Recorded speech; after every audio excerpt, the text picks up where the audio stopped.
વિદ્યાર્થી મિત્રો, ધોરણ 12 કોમર્સ આંકડાશાસ્ત્ર ભાગ 1 માં પાસ થવા માટેનો સૌથી સરળ રસ્તો ભાગ 1 છે. તો જોઈએ આજે એમાં આઈએમપી. તો સૌપ્રથમ આજે જોઈએ ચેપ્ટર 4 સામયિક શ્રેણીના પ્રશ્નો. સામયિક શ્રેણીમાં થિયરી અગત્યની છે. કેવી થિયરી?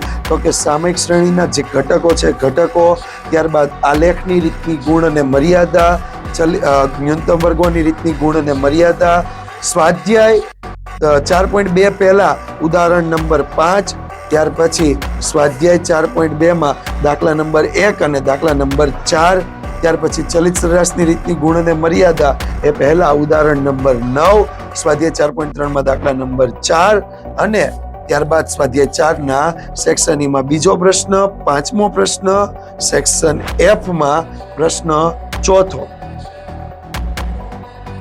તો મિત્રો, આવા જ આઈએમપી મેળવવા માટે વિદ્યાકુલ ગુજરાતી કોમર્સ ચેનલને સબસ્ક્રાઇબ કરી રાખો, જ્યાં તમને મળશે આંકડાશાસ્ત્રની પૂરેપૂરી માહિતી અને પાસ થવું થશે આસાન.